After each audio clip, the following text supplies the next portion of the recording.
Hey friends! So today is a rainy day, it's Saturday, and I thought I was going to be able to shoot an update of the garden, but I was not going out in the rain. So I'm going to show you what I'm doing today in the kitchen. So I like to spend productive time in the kitchen doing multiple things at once, so I batch cook, and that's something that I've been doing for, I don't know, 10 plus years, since, I don't know if you guys know my story, but I was struggling with multiple autoimmune diseases and lots of things going on, and no one could figure it out. So I started taking back control. I changed my diet. I started eating real food. I made sure that I was only eating clean proteins. You could see here I defrosted some ground beef from Butcher Box, which is grass-fed and grass-finished. I've also got some pasture-raised lamb here from 5 Marys in California. It is grain-finished. I'm not crazy about, but that's what I could source. And I started basically cooking everything from scratch, because before that I had eaten the traditional standard American diet, right? Of like processed food, frozen food that was already pre-made and just heating it up. I worked full time. My husband worked full time. And so it was a big change because I really didn't know how to cook. So I had to learn how to cook and then cook from scratch. So it was a little rough, but now I've got it down pat, and I basically spend as much time as I can at one time in the kitchen batch cooking. So I've been doing that for years. So like right now I just have one tray of Brussels sprouts, but yesterday I roasted string beans, asparagus, and potatoes. Today I've got Brussels sprouts. I'm going to make a meatloaf. That's why I've got the lamb and the ground beef defrosted. I'm going to add some roasted garlic. So I was roasting that while I was taking a break. I've got some onion powder, some garlic powder, because I don't eat gluten, and I don't eat eggs, and I don't eat dairy. So I had to change, the way I cooked and what I was used to eating when I was brought up, completely different. So I use this organic ketchup. It does have some ingredients that I'm not crazy about, but I don't eat it every day, so I'm okay with that. I've got some ground mustard. Again, all of my spices are organic with nothing else in them, just what it is. I've got some Italian seasoning here. And I'm going to put it in this glazed ceramic loaf pan because I'm really careful about toxin exposure as well, right? So I use metal. I don't use plastic unless it's for things that are not being cooked. I have the Henkel ceramic pans. You can see I'm sauteing onions. So since I'm doing sauteing onions, caramelize them for the meatloaf, I already am doing like a double batch, and whatever is left over, I'll make French onion soup with, because I took the turkey carcass and I added it with the chicken bones I had in the freezer. And I think I wound up making 6 quarts of stock. So these I did pressure can. And the other 2 quarts I used, and I made a broccoli and cheese soup. Again, vegan. Well, not vegan because I used bone broth, but no dairy. So it's a little bit different. It's somewhat of a learning curve, but it's worked for me. And I think diet and toxin load is the first thing you should look at if you're having any sort of health concerns. So just an update, this is our tomatoes that we've been having ripen inside. They are going bad faster, so I've been having to cook them quicker. So that's tomorrow's project. I'll do that. I don't have the energy to do any more today.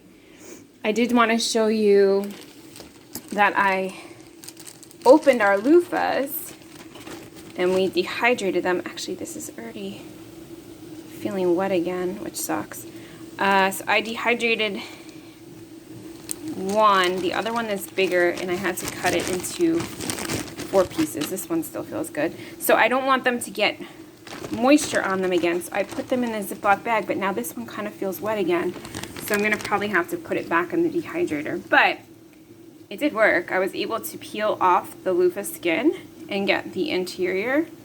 The seeds are still in there. I'm not sure if they're in there normally when you buy a loofah sponge. I haven't bought a loofah sponge and I can't remember how long. But anyway, so taking advantage of being in the kitchen, dishwasher is going. Oh, I'm roasting. So I use coconut milk. I use the Arrow D. It has nothing else in it. So I've got some pears that I picked up. I've got some cardamom, some cinnamon, and some coconut milk on those. I'll eat those with homemade paleo granola, which is just, it's no oats. It's just mixed organic nuts that I use. I add spices to it, coconut oil, and I roast it in the oven, and I keep it on hand. In my Vitamix, I had made chocolate medicinal mushroom lattes this morning, and so rather than washing it, I knew I was going to make, if I could get this open, I don't think I'm going to get it open.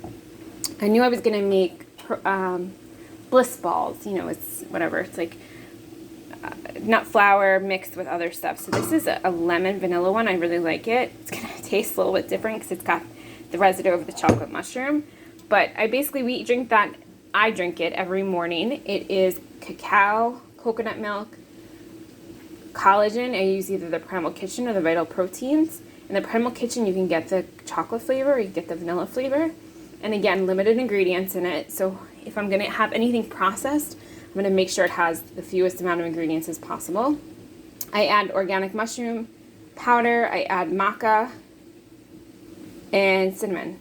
And that's it. I put it in the Vitamix and it's delicious. So we drink that every morning. My husband drinks it on the weekends. I drink it every day. And that's how I get a lot of things into him that he normally would not take because he doesn't like taking a lot of supplements. So that's it. That's our kitchen day this afternoon. I'm trying to remember if there's anything else I wanted to show you. This is some mini thieves we bottled up. I'm giving that away for Christmas. It's an apple cider vinegar, so it's shelf stable. This is our vanilla extract. It's still going. It's got like another 3 or 4 months to go. That's the first time I made that.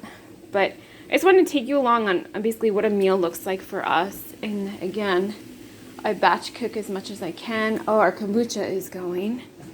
I did show you guys a video of how to make fizz-free kombucha on the last video. So it's not ready yet. This is our gluten-free sourdough starter, which I'm really not able to tolerate that great. I still get kind of a reaction to it. I get some inflammation. So basically, once I changed my diet, eliminated all the toxins, and did a bunch of other things, I was able to put a lot of those conditions in remission. I still have days where I don't feel so great. I still have days I battle with fatigue, inflammation, migraines, but it is not a daily battle anymore. I'm able to have more of my life back. So I'm all for advocating eating real food, getting to know your local farmer. Luckily, I still want to show you. My friend owns a farm, and she had extra squash. So I don't know if you can see, it's kind of dark, but basically, this is a bunch of extra squash that she gave us. Some pumpkins as well. So this will hold us over for a while. So I put it in this tote. We're going to put it downstairs in the basement to keep it cool and out of light. And that's it. That's what's happening today in the kitchen. Hope everything is well with you guys, and let me know what you're making tonight. Talk to you soon.